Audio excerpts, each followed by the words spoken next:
Hey, what's up guys, aarava here, and welcome back to another episode of my F1 22 My Team Career Mode. This is episode number 51 today for the Singapore Grand Prix in Season 3. If you guys did miss the previous episode at Monza, then be sure to go check that one out before you see this one. That was a very hectic Grand Prix involving one of the worst AI mistakes I've ever seen. Simply an AI locking up and going straight into the back of me and spinning us around. But despite that, we actually had a pretty positive Grand Prix result, and overall for the championship it was a pretty damn tasty one. Sebastian Vettel still holds on to his championship lead though. He had some great late overtaking in the last third of that race to just pick up enough points to stay ahead of the competition of Albon in the Red Bull Honda, Leclerc in the Ferrari. It was a bad day in the office for Pierre Gasly, scoring 0 points there, with McLaren having a difficult one, you know, not making the most of what it clearly a quick package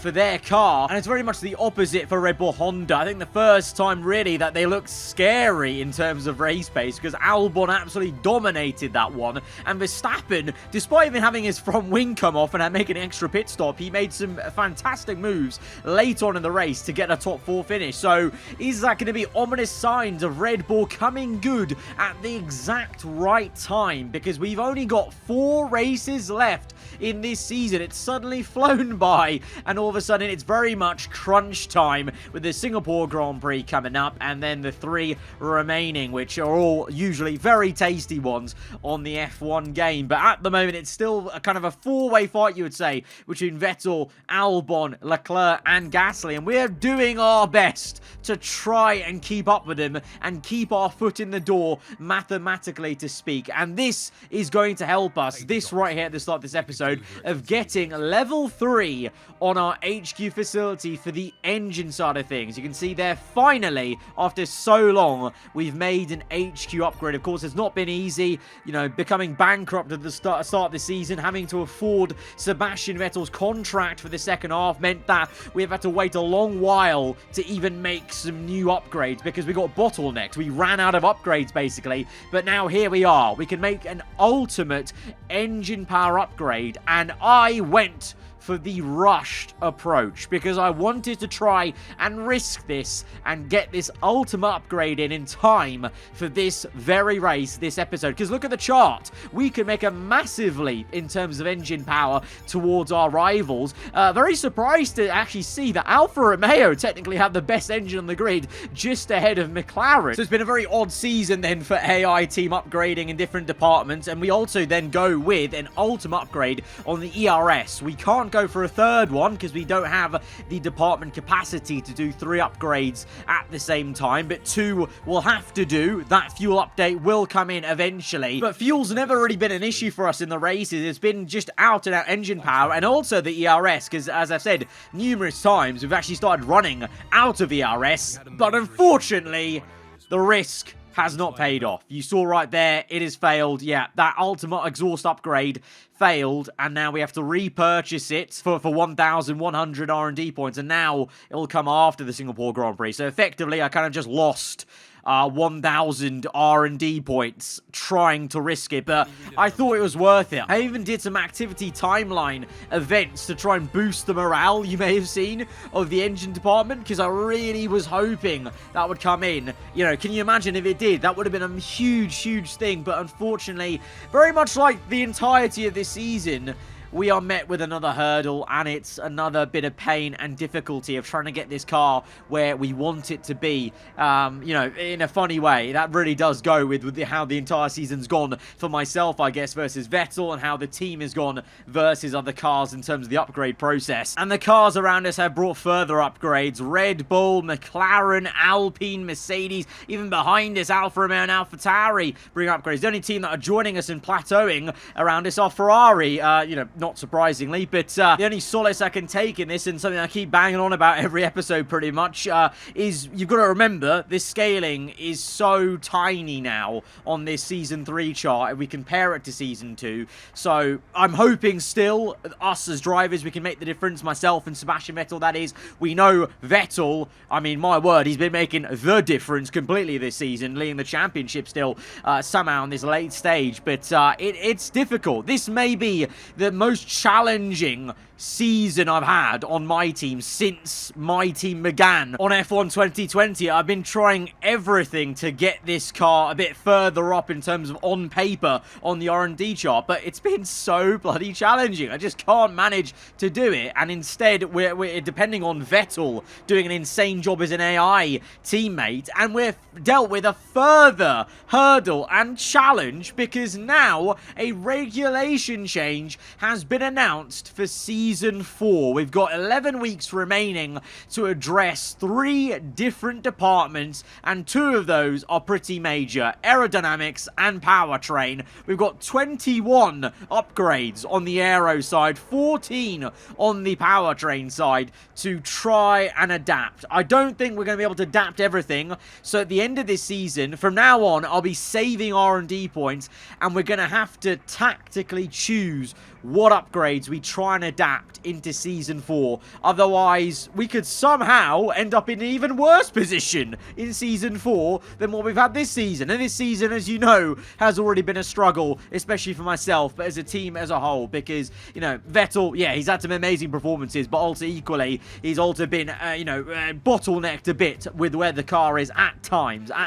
But I think races like last episode at Italy, the way he was making those overtakes to limit the damage to his rivals like Albon, for example, I think are showing, you know, his reignition and his class this season. But we go into the Singapore Grand Prix then, Saturday qualifying, and it's time to try and get through into the subsequent sessions, of course. Vettel up there in P3, myself P7 though, so still finding some time there. Lando Norris looking pretty handy in the McLaren. McLaren needed a good answer back in this Grand Prix after that disaster the both drivers had at Monza, but no shock exits this time in Q1 in terms of any big names. But yeah, this season just keeps on getting more and more challenging, so we've got two ultimate upgrades coming in next episode for the engine side.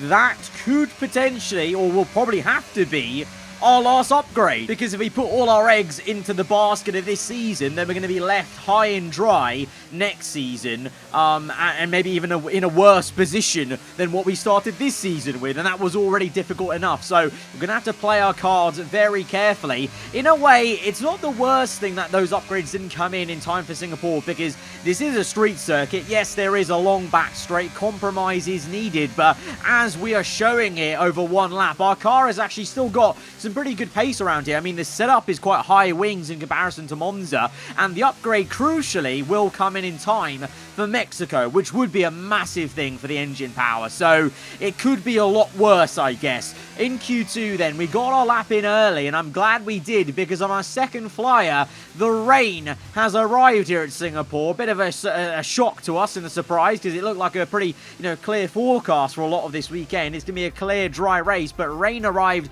at the end of Q2 and didn't allow others to set any quicker time. So the Ferraris got caught out, because both Ferraris had a pretty piss-poor first lap, so they are both knocked out of this Q2 session. Both McLarens, Red Bulls, Mercedes and Alpine make it through, along with myself and Sebastian Vettel. So Mercedes, maybe those upgrades shown on the R&D chart are actually coming through, because, Russell and Hamilton seem pretty equally matched there. So this could be maybe a bit of a surprise in mixed up qualifying, as on top of the fact that we've got intermediates now. So the rain is here to stay for this last part of qualifying. But like I said, dry race tomorrow. So this is just going to be trying to do the best job we can in very tricky conditions here around a street circuit with rain. And this season we've really struggled in these conditions with this Season 3 car, and this was no different. The car felt so unresponsive. Then the rear end started stepping out as I got any bit of throttle on, and it was like I had a rear wing that was just broken. I didn't know what was going on.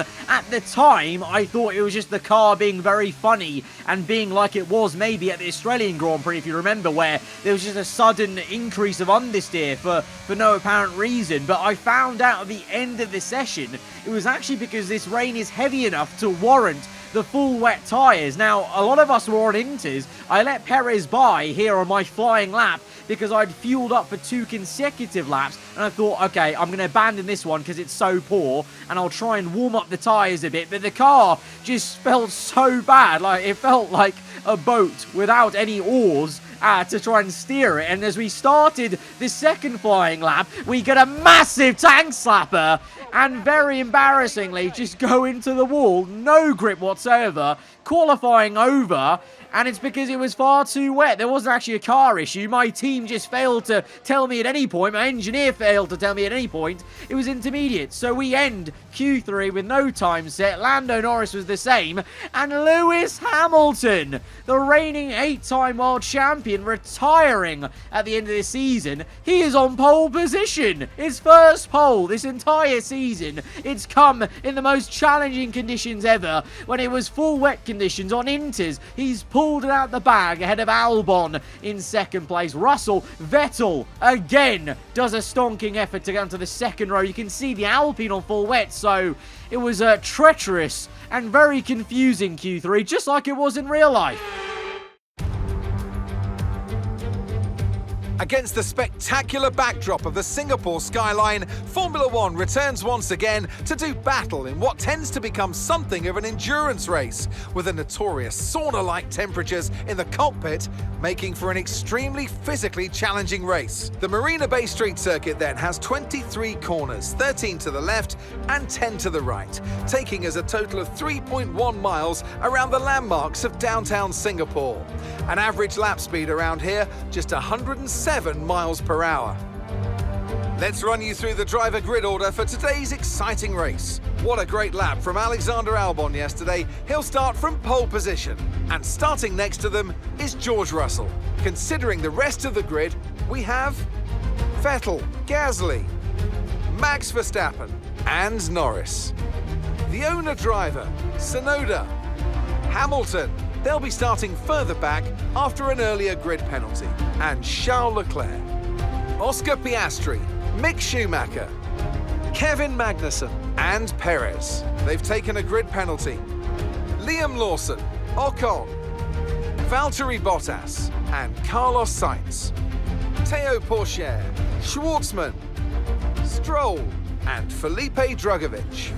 Now it's almost time for lights out, so let's go down to the track. And with me today, of course, is Natalie Pinkham. So, let's briefly discuss Lewis Hamilton. As ever, the threat of unreliability is never far away, and indeed they'll be starting out of position today due to power unit component changes. It's going to be a difficult task to move forward from there. But on the bright side, at least those fresh components can help them maintain the power they need to come through the pack. I expect to see them take a much more aggressive approach today to make up for that compromised start. Formula One is a very cruel sport, and if you watch the grid sequence, you'll see on the grid now, Hamilton actually lost his pole position due to an engine penalty. That is going to be gutting for him, but it's happened so many times before in Formula One where a surprise pole sitter has not actually started on pole. You know, the biggest one I can think of is obviously Michael Schumacher way back at Monaco on his second stint in F1. Wasn't due to an engine penalty, due to a different kind of penalty, but still, it is a harsh time. You know, Hamilton, it's been a struggle this season, has struggled so much that's maybe forced him into retirement at the end of this one, and he's not going to be able to even enjoy the pole he did so well to get yesterday on Saturday, and instead it is Albon on pole, last race's race winner. As I said at the start, it's ominous. Red Bull look like they're turning up the wick at the right time. Verstappen P5, they're both looking to score highly here. Is this now the momentum that Red Bull need to carry Albon over into that title fight, and for Red Bull to maybe even make a march on us as Audi? We're going to have to find out, because this is the longest race on the F1 calendar. 31 laps coming up of Marina Bay, and well, I'm hoping we can do quite well actually, because of the compromise of, you know, we don't need straight line speed around here, and our car clearly has actually worked quite well in the dry. So with upgrades coming at Mexico to sort out the engine power, let's try and make the most of this, and I'm sure Vettel from the second row will be trying to make the most of it in his title fight versus the likes of Red Bull, McLaren and Ferrari. So here we go then to 5 red lights to the Singapore Grand Prix. 4 races to go. go. Lights out. And we're underway, and it's a good start for Alexander Albon. Russell may try his chance into turn one. We've had a slow getaway, and we've got Tsunoda and Hamilton overtaking us into turn one. 3 abreast between the AlphaTauri, Mercedes and McLaren. We just about managed to find a way through into P8, but Hamilton determined to claw back some positions up into P6 ahead of Lando Norris. Albon, though, got a great getaway, and it's actually Sebastian Vettel, of all people, that gained positions from the first 2 rows, and he finds himself in second place. So once again, he's dragging this car up into positions it shouldn't maybe be in, as he's ahead of Russell and Verstappen. It's all very nose to tail for myself versus Lando, and then Tsunoda behind. Tsunoda again showing how quick he has been at times this season, how good that AlphaTauri is becoming, as he really did surprise me. He just got such a good launch. I mean, this season in general, we've had some pretty poor getaways off the 5 red lights, but it's been happening a bit more consistently as of late, and it's really been quite frustrating in many ways, because it just means we have more work to do in the first phase of this Grand Prix and the Grand Prix that have gone by, as we're now on the back of the McLaren. Actually got some good turning on the front end there through the last corner, and onto lap 2, slung one down the inside to get up into P7, and now a bit of clean air ahead to try and chase after Hamilton. But there seems to be a bit of a train forming, ahead of Hamilton. Looking at the mini-map, we're all rather close, apart from, I guess, Albon, who's already broken the 1 second to Vettel. So is that going to be another ominous, dominant performance from the tie-Brit driver like we saw in Monza? We'll have to find out later. Right now, focus on ourselves, our POV. Lap 4, looking to make the move on Hamilton. It gets very, very close as we move to the right-hand side. Bit of contact was made, so much so we've got a warning from the FIA for contact with Lewis. We're side-by-side out to the next right-hander to the left, banging tyres. It's such a tricky section to keep it side-by-side. We go a bit wide with a snap of oversteer. Hamilton comes back, and there's more tyre banging going on as this turns into an absolute biblical battle, and it's going to be a shame that we see Hamilton retire out this game, because we've had quite a few of them on this game with his AI car, but he's going to win this one out. We actually have to remain down in P7, and in fact actually get pinched in a little bit and snapped at the heels by the McLaren Lando Norris. We recompose, and we're going to go again. Lap 6, 2 laps later, same place, but this time we have so much more overspeed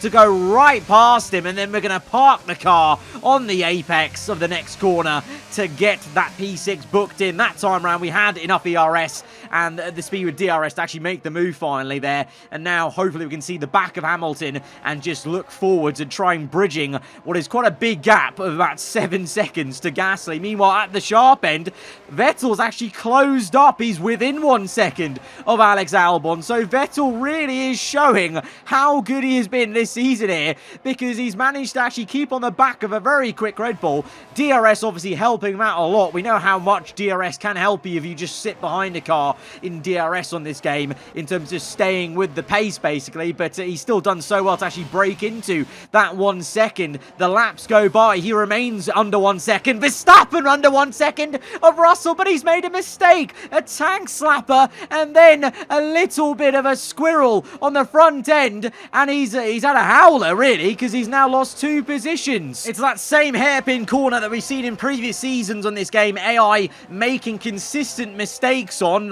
kind of like Canada in the last corner where they lock up a lot, so it seems to be a prime position for AI mistakes. We had a big AI mistake last time at Monza. Will we be seeing more today? Lap 11, Albon maybe struggling with a tyre wear, because Vettel's closed up. He's now the closest he's ever been. 2 tenths, 1 tenth, DRS wide open, and now he's going to try and force a move through on the inside. Vettel trying to get first place at this Singapore Grand Prix. He's loved this circuit previously. Can he get into the lead? No, not quite. Albon does enough to just stay ahead, but look, now it's nose to tail with Albon, Vettel, Russell, and even Pierre Gasly. 4 cars now maybe in for the fight for P1. Of course, though, this doesn't change the fact that this circuit's very difficult to overtake at. So it's going to be a challenge for any of these drivers to actually, Oh my God! What? What just happened there? Alexander Albon just spun it.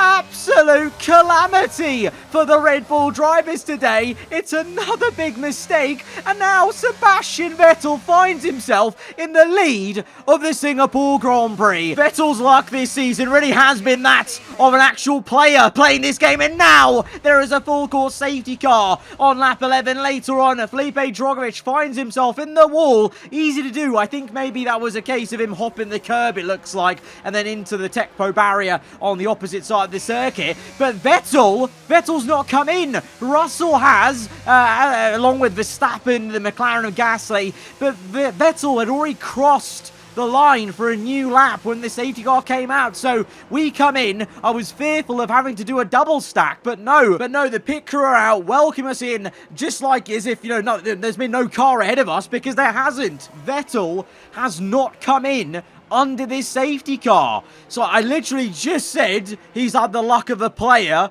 with things going his way. Well, this is the absolute opposite. This is classic AI bad luck, because he crossed the line when the safety car came out, and I guess his side of the garage, his engineering crew, have decided, no, there's no point coming in now, because we've lost any advantage coming in under the safety car. It may just turn into a painful race for him, because here he is now on this restart. He's up in first place, but he's on those same mediums, whereas the rest of us are on hard tyres. So I'm not too sure how his race is going to go for him here. Kind of depends on what happens. So let's just find out as we go green again onto lap 14. And now underneath the rear wing of Albon, we send it to the inside to try and just catch him napping a little bit, because I honestly don't think I have the out-and-out pace to actually stay ahead and overtake the Red Bulls today. But if I can catch him napping there, we've got ahead, and now maybe with track position we could defend successfully. At the end of that lap, Vettel comes in. That is painful to see, as his teammate and the team owner,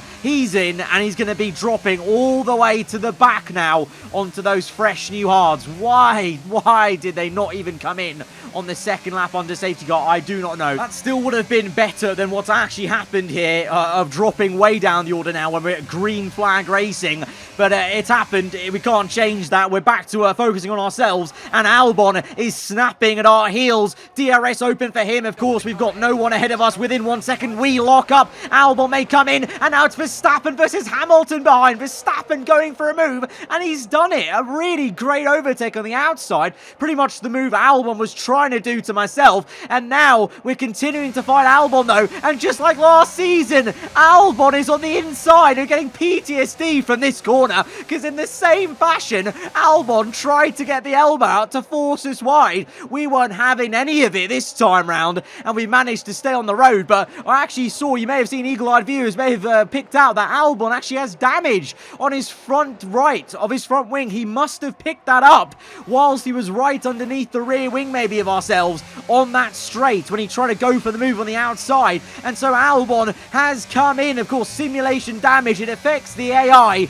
just as much as it can affect me. So it's a level playing field, so they can equally be caught up with it as I have many times, of course, if you remember. There's still the Red Bull of Verstappen though right behind us. That could cause us problems. Ocon now on Hamilton on lap 18. Nice move potentially as we try and ride on board and see a bit more of a better, clearer picture here. The two are side by side now through the next two corners as this Singapore Grand Prix really heats up, and Ocon is going to finish off a fantastic move round the outside to get up into P5. And meanwhile, look at that, Verstappen is right under us now. Like with Albon, he's trying to make a move. This time he goes to the inside. Probably the better decision versus what Albon tried to do, because he keeps his nose clean, and we actually go side by side now through the next right-hander, and he ends up in the better racing line to maybe get to the inside. We're trying to take that right line. We've got a bit wide, nearly off circuit again, in the same position we were with Albon on the outside of this corner. This time we break early, cut in for the switchback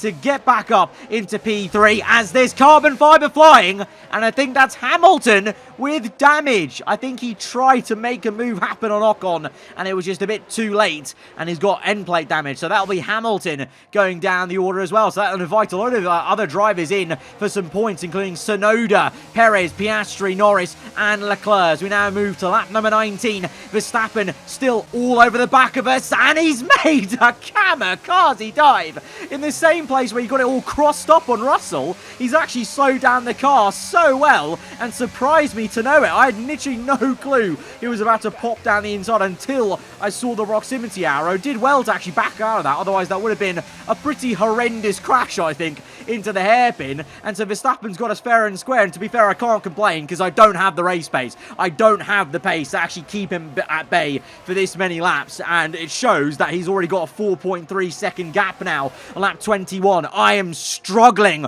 on these hards, so much so that Ocon now goes down the inside. We lock up, and Ocon does the move that Verstappen was hoping to do at their left-hander and just get us down that inside, and doesn't even have to fight us on the remaining part. But yeah, it's another one of those cases where midway through the race, the tyre wear, I don't know what, I just don't gel with it this season. There's just something about this car. I just can't light up the times as consistently as I used to in the previous seasons. Vettel trying to recover in this race. P17 ahead of him. Schwartzman in the wall. Schwartzman in the wall over the bridge. And that's surely going to be a safety car. That's a dangerous place to crash the car. It will be a safety car. And that gave me some thinking, because I was so tempted to go onto a used set of soft tyres. Such was the lack of pace on these hards. I thought about it, but this would put us down to P15 or lower,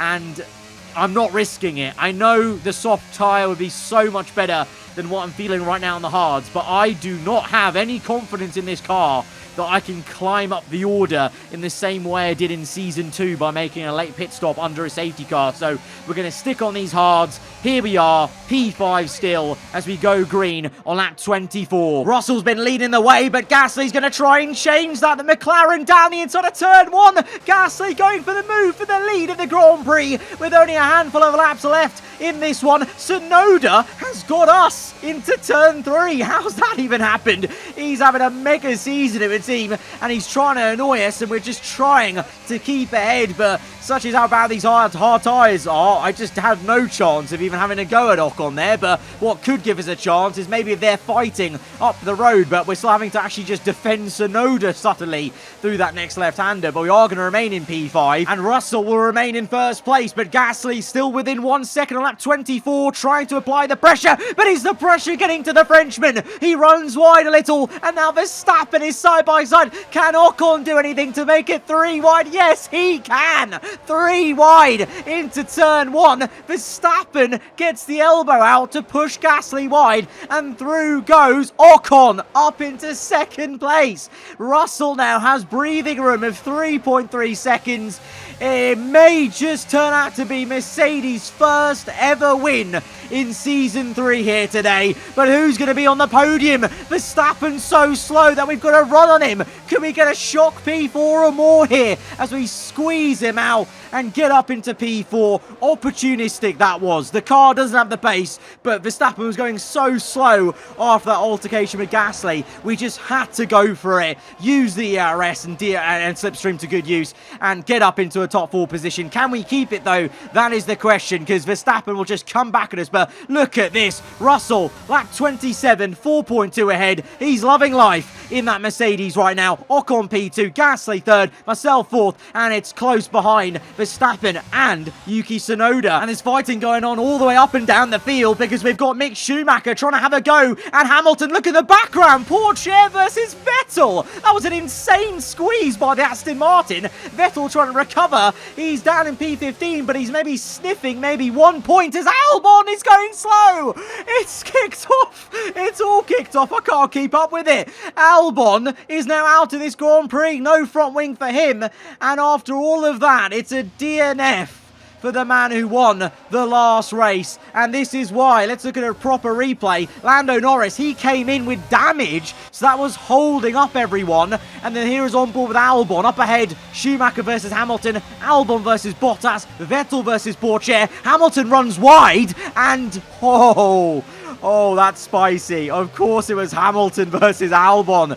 just like in real life. These two trip over each other in the game, and Albon's out of the Grand Prix because of it. And now back to the live action on lap 27. It continues on from where we left off. Vettel still trying to overtake Pourchaire. Pourchaire's having a race of his life here, defending the 4-time world champion, getting some great practice in to develop as a young driver. Hamilton has been overtaken by Mick Schumacher, who now finds himself in that P10 for 1 championship point. And meanwhile, the fight for P4 is still on. Verstappen with a big lunge. He's had to go real late on the brakes a couple of times in this race to try and send one past me, because we are pretty much trying to be a brick wall and trying to truly train this home for a P4 position. Oh my god, we now have a huge opposite lock. I don't know how we've done that, but we've saved the car. My wheel was literally upside down in the cockpit trying to save that. Such is the struggle in my car, and there's nowhere to hide. I am so slow in this race right now. I'm holding up all of these cars.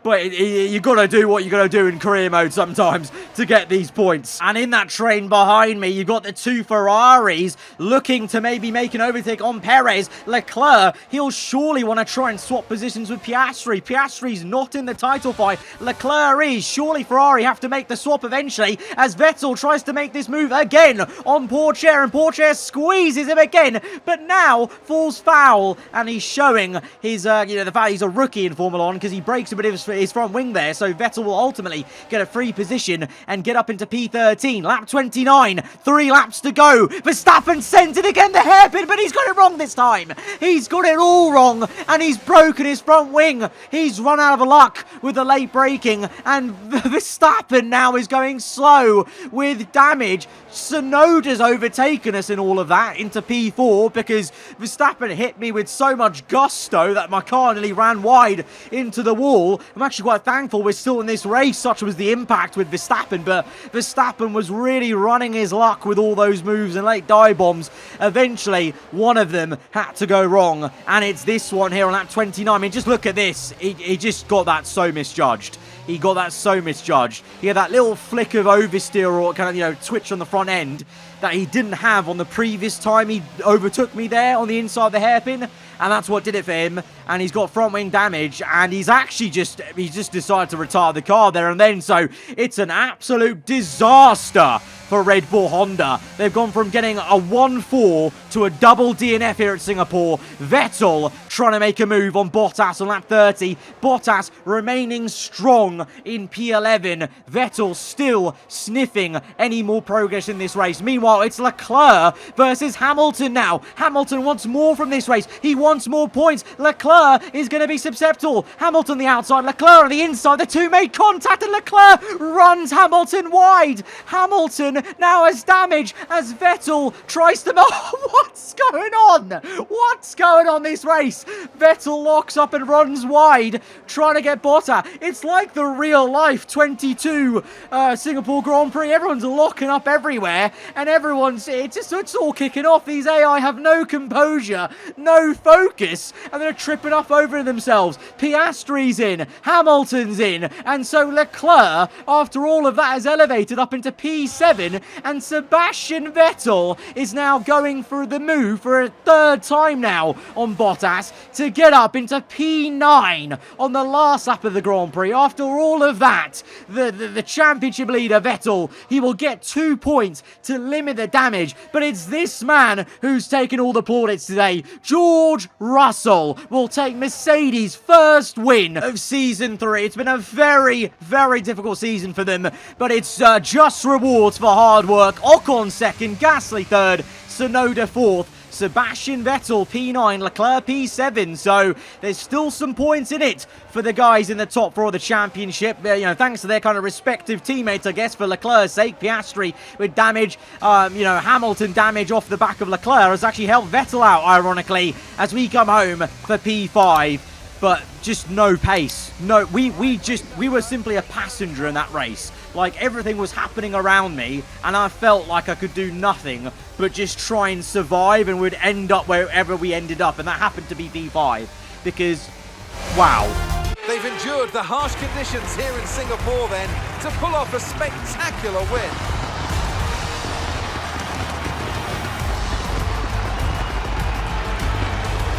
So Natalie, what do you think helped them deliver this result?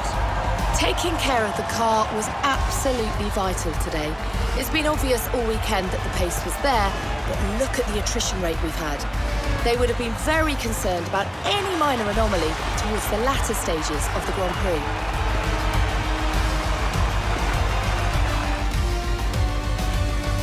And I can see the drivers starting to approach the podium for the victory celebrations. A real team victory today. Everybody played their part. Congratulations then to Mercedes, your race winners. It's a Singapore Grand Prix fit for the real-life Singapore Grand Prix. So many lockups, incidents, cars tripping over themselves. I mean, with the simulation damage that we've been running on this year's game, it's really proving to be very crucial, especially with AI on AI battles, because they just keep tripping over themselves. And, I mean, it creates very, very spicy races, because that was unbelievable. I could not believe that Leclerc and Hamilton came together, and then immediately Vettel also nearly completely did a Hamilton. He almost copied Hamilton's crash in real life and went straight on into the wall, but he's somehow come through for 2 points. Leclerc's come through for 6 points. Double DNF for the Red Bull guys. Hamilton down the order after getting pole, engine penalty, 4 stops in that race for him, and he finishes up down in P15. Russell wins it. The calm, cool, collected head in the Mercedes car. But it means then Vettel still remains in the lead of this championship by only 1 point now to Gasly, who climbs up to P2. Albon, 3rd place. Leclerc, 4th. Myself, 5th. But after all of that, the maths has all come down to, we've actually all closed the gap to each other, and there's only 10 points now covering us top 5, and for the first time ever this season, I feel confident in kind of including myself in the championship battle here, because 10 points feels doable, especially with the upgrades we're going to be getting for Mexico, an ultimate engine and ERS upgrade. Could we be turning up the heat at the right time? I really hope so, but 10 points covering the top 5 is unbelievable. 1 point in it between Vettel and Gasly. This is going down to the wire with only 3 races remaining. In the Constructors' Championship, we're still ahead by a decent margin of 55 points, which is a pretty comfortable cushion, I think. McLaren and Red Bull are too busy fighting each other, it would seem. Alpine quite close behind as well. Ferrari close as well, but slipping down because of Alpine's strong showing today. So Ferrari down to P5. And really, their only saving grace is Leclerc still being in the championship fight, but constructors-wise, they're actually slipped down the order. Mercedes get a bit of respite and will feel comfortable in P6 after that win. But my oh my, what a hectic Singapore Grand Prix. Guys, if you did enjoy it, hit that like button. Let me know what you thought in the comments below. If you're around here, then do get subscribed for weekly Formula 1 content. I'll see you guys next time. Goodbye.